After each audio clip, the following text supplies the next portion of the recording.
আমরা যারা সেলসে আছি তাদের জন্য খুব ইম্পর্টেন্ট হচ্ছে ক্লায়েন্ট কনভিন্স করা। দেখেন, যে লোক যত বেশি কনভিন্স করতে পারে সেই লোক সেলসে তত বেশি পারদর্শী। এটা আমরা সবসময় শুনে থাকি।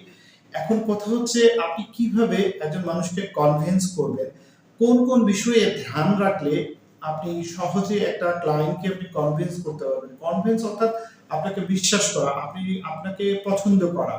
তো আমরা একটু এই বিষয় নিয়ে একটু বিস্তারিত আলোচনা করি। আমি লিখে রেখেছি পয়েন্টগুলো, আমি একটা একটা করে বলছি। প্রথমত হচ্ছে স্টোরি টেলিং। দেখেন, কোনো কথা বলার জন্য স্টোরি টেলিংটা খুব খুব ইম্পর্টেন্ট।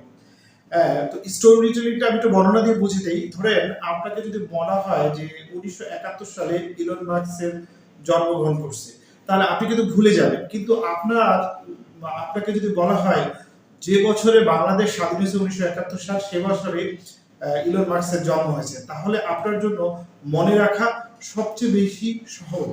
অর্থাৎ স্টোরি টেলিংটা দেখেন, কাউকে কনভিন্স করার জন্য, আপনার কথাকে মূল্যায়ন করার জন্য আপনার স্টোরি টেলিংটা শিখতে হবে। স্টোরি টেলিংটা খুব ইম্পর্টেন্ট। যখনই আপনি একটা উদাহরণ দিচ্ছেন, ধরেন আপনার ল্যান্ডটা ওই এলাকাটা আসলে কি জন্য প্রসিদ্ধ, সেটার সঙ্গে আপনি অ্যাডজাস্ট করে দেন, বা ওই এলাকার কি কি জিনিস পরিচিত সেইগুলাকে আপনি হাইলাইট